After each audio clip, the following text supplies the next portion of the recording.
तो दोस्तों आज तारीख हो गई है 11 जनवरी 2023 की, साथ ही में दिन है बुधवार का। वहीं हिंदी तारीख है कृष्ण चतुर्थी और महीना चल रहा है माघ का। तो आइए बिना देर किए फटाफट से जानते हैं आज की ताज़ा खबरें और मुख्य समाचार। दोस्तों आज के मुख्य समाचार में पहली बड़ी खबर आ रही है कोरोना वैक्सीन को लेकर। जानकारी के मुताबिक लुइसियाना के क्लिनिकल वैज्ञानिक जोसेफ रेमन ने दावा किया है कि आरएनए कोरोना वैक्सीन लोगों में गंभीर प्रतिकूल घटनाओं को बढ़ावा दे सकती है, जिसमें अचानक कार्डियक अरेस्ट से जान जाने वाले मामले शामिल हैं। बताया गया है कोरोना वैक्सीन फाइजर और मॉडर्ना के ट्रायल का फिर से विश्लेषण करने वाले रिसर्च के प्रमुख लेखक जोसेफ रेमन ने एक ऑनलाइन वीडियो में कहा है, हमने पाया है कि कोरोना की वैक्सीन गंभीर प्रतिकूल घटनाओं में इजाफा कर सकता है। हालांकि इसकी दर 800 में से केवल 1 है। दोस्तों अभी तक अगर ये खबर आपको सही से समझ में नहीं आई है तो आइए अब आपको आसान शब्दों में बताते हैं कि ये पूरी खबर क्या है। दोस्तों इस खबर के बारे में बताना बहुत ही जरूरी है, क्योंकि कोरोना वैक्सीन को लेकर ये बड़ी ही महत्वपूर्ण खबर है। दोस्तों आपने हाल के दिनों में या पिछले कुछ महीनों में देखा होगा कि अचानक जान जाने वाले मामले बढ़ गए हैं। यानी कि कोई व्यक्ति डांस करता रहता है या रास्ते में चलता रहता है या एक्सरसाइज वगैरह करता रहता है और ऐसे में अचानक ही अटैक आता है और जान चली जाती है। यानी कि जान जाने में बस कुछ सेकंड का समय लगता है। दोस्तों आपको बता दें इस तरह की कई जानें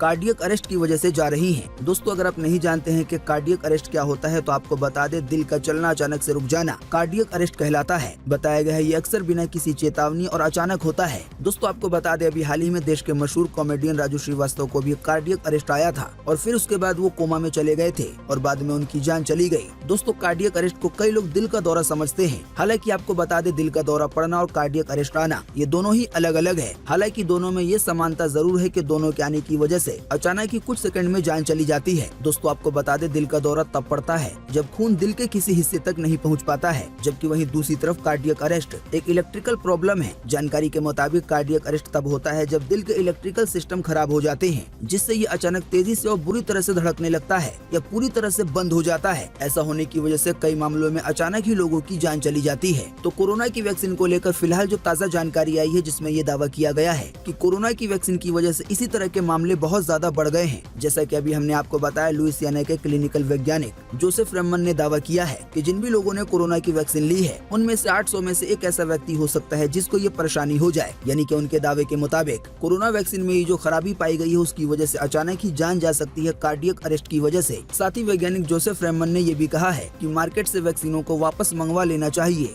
साथ ही में वैज्ञानिक फ्रेमन का ये भी कहना है कि उनके और उनकी टीम के पास कई शवों की ऑटोप्सी रिपोर्ट की स्टडी है जो अनिवार्य रूप से फैसले वाले सबूत दे रहे हैं कि कोरोना की वैक्सीन ही अचानक दिल की वजह से जान जाने का कारण बन रहे हैं। तो दोस्तों इतनी सारी जानकारी जानने के बाद आपको ये पता चल गया होगा कि हमने आपसे क्यों कहा था कि ये खबर बड़ी ही महत्वपूर्ण है। हालांकि दोस्तों जैसा कि आपने जाना इस पूरी जानकारी को एक दावे के तौर पे पेश किया गया है। आसान शब्दों में कहें तो अभी इस पूरे मामले पर बहुत सारे वैज्ञानिकों का या किसी दुनिया की बड़ी संस्था का जवाब नहीं आया है। हालांकि हाल ही में जो अचानक जान जाने वाले मामले बढ़ गए हैं उनको इस दावे से जोड़कर देखा जा रहा है तो एक धुंधली तस्वीर साफ होती नजर आ रही है। आसान शब्दों में कहें तो अब बहुत सारे लोगों के मनों में ये बड़ा सवाल उठ रहा है कि क्या कोरोना वैक्सीन की वजह से तो इस तरह के अटैक नहीं आ रहे हैं। दोस्तों अब आने वाले दिनों में ये देखना बड़ा ही महत्वपूर्ण रहेगा कि इस पूरे मामले पर दुनिया भर के वैज्ञानिकों के या दुनिया की जो देश की सरकारें हैं उनके इस पर क्या जवाब आते हैं। दोस्तों आप भी इसी वीडियो के नीचे कमेंट बॉक्स में कमेंट करके बताएं कि इस पूरे मामले पर आपका क्या कहना है। वहीं दोस्तों अगली बड़ी खबर आ रही है यूट्यूब के शॉर्ट वीडियो से कमाई होने को लेकर। जानकारी के मुताबिक वीडियो शेयरिंग प्लेटफॉर्म यूट्यूब जल्दी शॉर्ट वीडियो के लिए मोनेटाइजेशन की प्रोसेस को शुरू करने वाला है। आसान शब्दों में कहें तो शॉर्ट वीडियो पे मोनेटाइजेशन शुरू होने के बाद जो लोग शॉर्ट वीडियो बनाते हैं उनकी कमाई होने लगेगी। इस बारे में यूट्यूब से जुड़ी कंपनी ने कहा है कि वो 1 फरवरी 2023 से मोनेटाइजेशन प्रोसेस को शुरू करेगी। इसके लिए कंपनी इसी हफ्ते से पार्टनर प्रोग्राम के लिए टर्म प्लान को शुरू करने वाली है। यानी कि अब यूट्यूब के भी शॉर्ट वीडियो पर विज्ञापन लगाए जा सकेंगे और इसकी वजह से यूट्यूब पे शॉर्ट वीडियो बनाने वाले आसानी से पैसा कमा पाएंगे। बताया गया है जब 1 फरवरी 2023 से इसकी प्रोसेस शुरू हो जाएगी तो इसके बाद यूजर्स को शॉर्ट एंड रेवेन्यू के टर्म और कंडीशन का फॉर्म भरना होगा। साथ ही इसके लिए सभी यूट्यूब पार्टनर को नए पार्टनर प्रोग्राम के टर्म को स्वीकार करना होगा। आसान शब्दों में कहें तो इस फॉर्म को भरे बिना यूट्यूब पे शॉर्ट वीडियो बनाने वाले कमाई नहीं कर पाएंगे। साथ ही बताया गया इस फॉर्म को 10 जुलाई 2023 से पहले भरना जरूरी है। साथ ही बताया गया यूट्यूब के शॉर्ट वीडियो पे एड लगाकर जो भी कमाई होगी तो उसमें से 55% हिस्सा यूट्यूब लेगी और 45% शॉर्ट वीडियो बनाने वालों को यानी कि क्रिएटर्स को दिए जाएंगे। साथ ही बताया गया है वहीं यूट्यूब अपने शेयर से रेवेन्यू का 10% हिस्सा शॉर्ट वीडियो में यूज होने वाले म्यूजिक क्रिएटर्स को देगा। यानी कि शॉर्ट वीडियो बनाने में जो म्यूजिक इस्तेमाल होता है वो म्यूजिक जिनका भी होगा उनको 10% का हिस्सा दिया जाएगा। यानी कि कमाई का 45% हिस्सा होगा यूट्यूब का और 45% हिस्सा होगा यूट्यूब पे शॉर्ट वीडियो बनाने वालों का और 10% हिस्सा होगा उनका जिनका म्यूजिक इस्तेमाल किया जाता है वीडियोस को बनाने में। हालांकि दोस्तों आपको बता दें यूट्यूब के शॉर्ट वीडियो से पैसा कमाने के लिए कुछ टर्म्स और कंडीशन भी हैं। जैसे कि पहली कंडीशन ये है कि आपके पास कम से कम 1000 सब्सक्राइबर्स होने चाहिए और बीते 1 साल में 4 घंटे का वॉच टाइम होना चाहिए। या इसके अलावा एक और कंडीशन ये हो सकती है कि पिछले 3 महीने में आपके वीडियो के सभी व्यूज को मिलाकर 10 मिलियन या इससे ज्यादा व्यूज होने चाहिए। आसान शब्दों में कहें तो अगर इन दोनों में से कोई एक भी कंडीशन पूरी हो जाती है तो 1 फरवरी 2023 के बाद आसानी से शॉर्ट वीडियो के जरिए पैसा कमाया जाने लगेगा। वहीं दोस्तों अगली बड़ी खबर आ रही है शाहरुख खान को लेकर। दोस्तों शाहरुख खान सिनेमा जगत का एक ऐसा नाम है जिसके आगे बड़े बड़े धुरंधर भी फेल हो जाते हैं। बॉलीवुड के बादशाह माने जाने वाले शाहरुख खान ने अभी हाल ही में बीते रोज ये साबित कर दिया है कि उन्हें किंग ऐसे ही नहीं कहा जाता। असल में शाहरुख खान को लेकर एक ताज़ा रिपोर्ट आई है जिसमें ये दावा किया जा रहा है कि शाहरुख खान दुनिया के सबसे अमीर एक्टर्स की लिस्ट में टॉप 5 पर पहुंच गए हैं और ऐसा होने की वजह से शाहरुख खान रईसी के मामले में टॉम क्रूज से भी आगे निकल गए हैं। आसान शब्दों में कहें तो दुनिया भर में जो भी सबसे ज्यादा अमीर एक्टर्स हैं उनमें से 5वां स्थान शाहरुख खान ने पा लिया है। बताया गया अब शाहरुख खान की कुल नेटवर्थ $770 मिलियन हो गई है जो कि भारतीय रुपए में बनते हैं 6300 करोड़ रुपए से भी ज्यादा। वहीं टॉम क्रूज की नेटवर्थ है $620 मिलियन और हॉलीवुड के एक और जाने माने एक्टर ड्वेन जॉनसन जो कि द रॉक के नाम से भी जाने जाते हैं उनकी नेटवर्थ है $800 मिलियन। यानी कि अब शाहरुख खान ड्वेन जॉनसन से रईसी के मामले में केवल $30 मिलियन दूर हैं। जाहिर बात है इसी की वजह से आने वाले दिनों में ऐसा हो सकता है कि शाहरुख खान ड्वेन जॉनसन को भी पीछे छोड़ दें यानी कि दौलतमंदी के मामले में द रॉक को। वहीं दोस्तों अगली बड़ी खबर आ रही है हज यात्रा को लेकर। ताज़ा जानकारी के मुताबिक सऊदी अरब ने हज यात्रा पे कोरोना के दौरान लगाई गई पाबंदियों को अब हटा दिया है। साथ ही हज के लिए उम्र की सीमा भी हटा दी गई है यानी कि अब हर उम्र का व्यक्ति हज यात्रा पे जा सकेगा। साथ ही कोरोना के समय में जो हज यात्रियों की सीमाएं तय की गई थी उसे भी हटा दिया गया है। सऊदी अरब के हज और उम्रा मिनिस्टर तौफीक अल राबिया ने बताया है कि 2023 में हज यात्रा बिल्कुल कोरोना काल के पहले जैसी होगी। आसान शब्दों में कहें तो सऊदी अरब ने कोरोना को लेकर लगभग सभी पाबंदियों को हटा दिया है। इसकी वजह से अब हज यात्रा बिल्कुल पहले की तरह सामान्य हो जाएगी। वहीं दोस्तों अगली बड़ी खबर आ रही है मुख्यमंत्री योगी के एक बड़े बयान को लेकर। जानकारी के मुताबिक मुख्यमंत्री योगी आदित्यनाथ ने ये साफ किया है बिजली बिल बकाया होने पर भी किसी भी किसान का बिजली कनेक्शन नहीं काटा जाएगा। साथ ही में मुख्यमंत्री योगी आदित्यनाथ ने ये भी कहा है कि अगर किसानों का बिजली कनेक्शन काट दिया गया तो इससे जुड़े जो काम करने वाले होंगे उनके खिलाफ कार्रवाई की जाएगी। दोस्तों आपको बता दें अभी हाल ही में बीते रोज मंगलवार को मुख्यमंत्री योगी आदित्यनाथ ने ये बड़ा ऐलान किया है। जाहिर बात है इसकी वजह से यूपी के किसानों का बड़ा फायदा होगा। दोस्तों अगली खबर के बारे में बताने से पहले आपको बता दें कि हमारे चैनल सब कुछ सीखो जानो पर अभी एक इनामी ऑफर चल रहा है जिसके तहत हर गुरुवार को किसी एक यूजर को इनमें से कोई एक गिफ्ट दिया जा रहा है जिसे आप अभी अपनी स्क्रीन पे देख रहे हैं। दोस्तों इस इनामी ऑफर में हिस्सा लेना बड़ा ही आसान है। इस मुख्य समाचार के वीडियो को शुरू से अंत तक देखना है। साथ ही दोस्तों अभी तक अगर आपने हमारे इस चैनल सब कुछ सीखो जानो को सब्सक्राइब नहीं किया है तो सब्सक्राइब करके बेल का आइकन जरूर दबाना है। बेल का आइकन दबाना सबसे मेन है। अगर आपने पहले से सब्सक्राइब कर रखा है और बेल का आइकन नहीं दबाया है तो आप इसे ध्यान से ऑन कर लें। वहीं दूसरा काम है इसी वीडियो को लाइक और शेयर करना। तो जो भी यूजर इन कामों को करेंगे तो इन्हीं में से किसी एक विनर को हर गुरुवार को इनमें से कोई एक गिफ्ट दिया जाएगा। आसान शब्दों में कहें तो हर गुरुवार को एक नए विनर का ऐलान किया जाएगा। वहीं दोस्तों अगली बड़ी खबर आ रही है सेहत से जुड़ी एक महत्वपूर्ण जानकारी को लेकर। दोस्तों जैसा कि शायद आप जानते होंगे तमाम अध्ययनों में स्वास्थ्य विशेषज्ञ सभी लोगों को भरपूर मात्रा में पानी पीते रहने की सलाह देते रहे हैं। सिर्फ गर्मी के दिनों में नहीं बल्कि सर्दियों के इस मौसम में भी शरीर में पानी की कमी के कारण डिहाइड्रेशन का खतरा हो सकता है। हालांकि दोस्तों इसी बीच एक ताज़ा जानकारी आई है जिसमें ये बताया गया है कि एक नए अध्ययन में वैज्ञानिकों ने पाया है कि जो लोग पर्याप्त मात्रा में पानी नहीं पीते हैं उनकी उम्र भी कम हो सकती है। द लैंसेट जर्नल में प्रकाशित अध्ययन में शोधकर्ता बताते हैं कि कम पानी पीने वाले लोगों में तेजी से उम्र बढ़ने और जीवन की अवधि कम होने जैसी समस्या ज्यादा देखी गई है। यानी कि जिन लोगों ने पानी पीने की आदत को 50 की उम्र में भी सुधार लिया तो उनको भी कई तरह के फायदे हुए हैं। तो इसी रिसर्च के आधार पर विशेषज्ञ ये कहते हैं कि सभी लोगों को रोजाना पर्याप्त मात्रा में पानी पीते रहना चाहिए। दोस्तों आप नहीं जानते हैं तो आपको बता दें इस बारे में एक्सपर्ट्स कहते हैं कि शरीर को स्वस्थ रखने के लिए सभी लोगों को रोजाना कम से कम 3 से 4 लीटर की मात्रा में पानी पीना जरूरी होता है। दोस्तों हम उम्मीद करते हैं कि इस खबर से आपको जरूर फायदा होगा अगर आप अपने पानी पीने की आदत को सुधार लेते हैं तो। वहीं दोस्तों अगली बड़ी खबर आ रही है पड़ोसी देश चीन को लेकर। ताज़ा जानकारी के मुताबिक चाइना ने लेजर से चलने वाले ड्रोन को विकसित किया है। बताया गया इस ड्रोन को लेजर के जरिए रिचार्ज कर अनिश्चित काल तक हवा में रखा जा सकता है। साथ ही बताया गया इससे चीन को आशा है कि इस ड्रोन को मिलिट्री सैटेलाइट की जगह इस्तेमाल किया जा सकता है। दोस्तों वैसे आप नहीं जानते हैं तो आपको बता दें, अभी वर्तमान में पूरी दुनिया में जो भी ड्रोन है उनको लिथियम आयन बैटरी या फिर जेट इंजन के जरिए चलाया जाता है। ऐसे में कुछ समय के बाद उन्हें खुद को रिचार्ज करने या ईंधन भरने के लिए जमीन पे उतरना पड़ता है। लेकिन चाइना के इस नए ड्रोन को हवा में ही लेजर के जरिए रिचार्ज किया जा सकता है। इसी की वजह से कहा जा रहा है कि ये ड्रोन अनिश्चित काल तक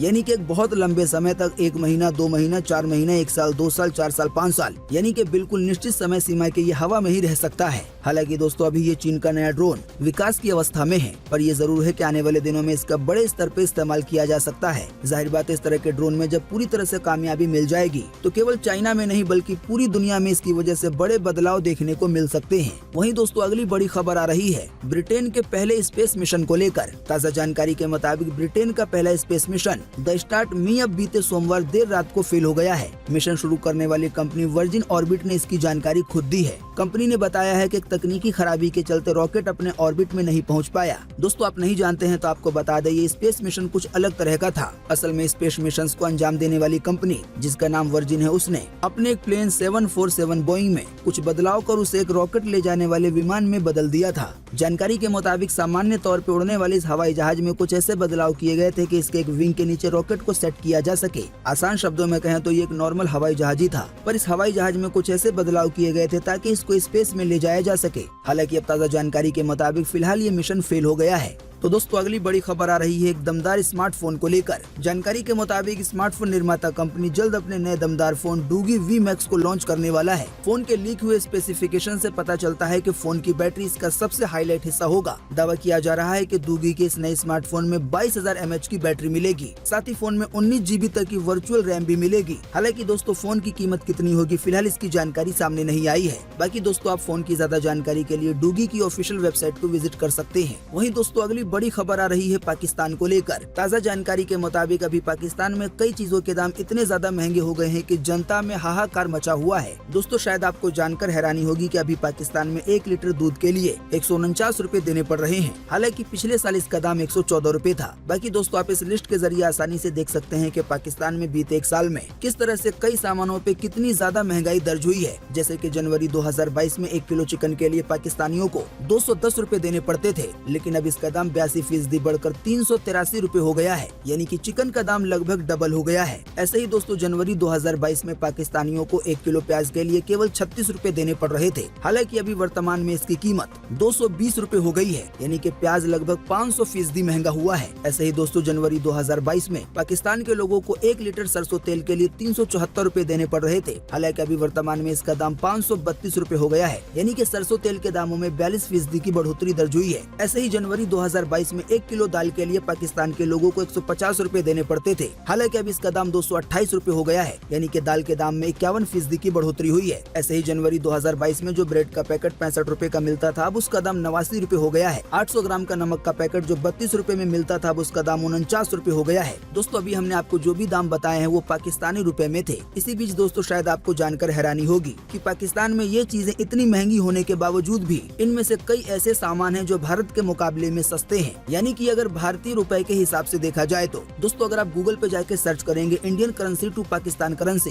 तो आपको पता चलेगा कि अभी इस समय एक भारतीय रुपए की कीमत पाकिस्तानी रुपए के 2 रुपए 79 पैसे के बराबर है। यानी कि यहाँ का 1 रुपए वहाँ पर 2 रुपए 79 पैसे बन जाता है। तो यही वो कारण है जिसकी वजह से पाकिस्तान में कई सामान महंगे होने के बावजूद भी अगर भारतीय रुपए के हिसाब से देखा जाए तो काफी सस्ते हैं। जैसे कि अभी देश की राजधानी दिल्ली में 1 किलो चिकन के लिए लगभग 200 रुपए देने पड़ते हैं। तो अगर आप इन 200 रुपए को कन्वर्ट करेंगे पाकिस्तानी रुपए में तो ये लगभग बन जाते हैं 557 रुपए। हालांकि पाकिस्तान में चिकन के दाम 82% बढ़ने के बावजूद भी अभी प्रति किलो चिकन की कीमत 383 रुपए है। जैसे में अभी हम अगर दूध को कंपेयर करें तो अभी पाकिस्तान में 1 लीटर दूध के लिए 149 रुपए देने पड़ रहे हैं और अभी अपने देश में 1 लीटर फुल क्रीम दूध की कीमत 60 रुपए के करीब है। तो अगर हम इस 60 रुपए को पाकिस्तान के रुपए में कन्वर्ट करें तो हमें मिलेंगे पाकिस्तानी रुपए 167 रुपए। हालांकि 30% दाम बढ़ने के बाद भी अभी दूध की कीमत पाकिस्तान में प्रति लीटर के हिसाब से 49 रुपए है। ऐसे ही दोस्तों आप बाकी चीजों को भी कंपेयर करके देख सकते हैं। दोस्तों हम आपको यहाँ पर ये बताने की कोशिश नहीं कर रहे हैं कि अपने देश में महंगाई ज्यादा है, बल्कि आपको ये सच्चाई बताने की कोशिश कर रहे हैं कि पाकिस्तान में जो महंगाई बताई जा रही है तो वो महंगाई किस हिसाब से है। बाकी दोस्तों इसमें कोई शक नहीं है कि पाकिस्तान में कई ऐसी चीजें हैं जो कि भारत के मुकाबले में काफी ज्यादा महंगी हैं, पर सभी चीजों के साथ ऐसा नहीं है, क्योंकि मीडिया की रिपोर्ट्स में या सोशल मीडिया पे जो हमें जानकारी दी जाती है रुपए के हिसाब से, वो पाकिस्तानी रुपए होते हैं, पर पाकिस्तानी रुपए हमारे रुपए के मुकाबले में आधे पर भी नहीं है। दोस्तों आप चाहें तो इसी वीडियो के नीचे कमेंट बॉक्स में कमेंट करके अभी जो हमने आपको पाकिस्तान की महंगाई के बारे में बताया और समझाया, इसके बारे में कुछ कहना चाहते हैं तो आप लिख सकते हैं इसी वीडियो के नीचे कमेंट बॉक्स में। वहीं दोस्तों पाकिस्तान को लेकर एक और बड़ी खबर आ रही है। ताज़ा जानकारी के मुताबिक पाकिस्तान एक बार फिर भारी मुसीबत में है। बताया गया है वहाँ पे महंगाई 25% की रफ्तार से बढ़ रही है। जानकारी के मुताबिक विदेशी मुद्रा भंडार महज 41,000 करोड़ रुपए बचा हुआ है, जिससे केवल 3 हफ्ते का इम्पोर्ट बिल चुकाया जा सकता है। ऐसे में इस मुश्किल घड़ी में पाकिस्तान की उम्मीद भरी नजरें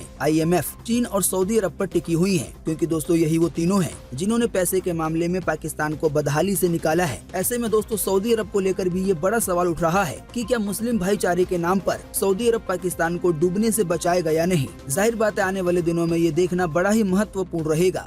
वहीं दोस्तों अगली बड़ी खबर आ रही है बिहार के जातीय जनगणना को लेकर। जानकारी के मुताबिक बिहार में जातिगत जनगणना कराने के राज्य सरकार के फैसले के खिलाफ देश के सबसे बड़े कोर्ट यानी कि सुप्रीम कोर्ट में याचिका दाखिल की गई है। इसमें दावा किया गया है कि संविधान के मूल ढांचे के ये खिलाफ है, यानी कि जाति के हिसाब से जनगणना कराना। बताया गया है याचिका पर आने वाले दिनों में सुनवाई होने की उम्मीद है। याचिका में ये भी आरोप लगाया गया है कि जाति आधारित जनगणना संबंधी अधिसूचना भेदभावपूर्ण और असंवैधानिक है। तो अब देखना यह है कि आने वाले दिनों में देश का सबसे बड़ा कोर्ट यानी कि सुप्रीम कोर्ट इस पे क्या फैसला सुनाता है और क्या बिहार में जो जाति के हिसाब से जनगणना होने वाली है वो हो पाएगी या नहीं। वहीं दोस्तों अगली बड़ी खबर आ रही है संघ के प्रमुख मोहन भागवत के एक बड़े बयान को लेकर। जानकारी के मुताबिक RSS प्रमुख मोहन भागवत ने कहा है कि भारत में मुसलमानों को डरने की कोई जरूरत नहीं है, लेकिन उन्हें खुद को सर्वश्रेष्ठ बताने की गलत बयानबाजी से परहेज करना होगा। साथ ही मोहन भागवत ने ये भी कहा कि सीधी सी बात है कि हिंदुस्तान हिंदुस्तान ही रहना चाहिए। फिर आगे कहा आज भारत में रह रहे मुसलमानों को कोई नुकसान नहीं है, इस्लाम को भी डरने की कोई बात नहीं है,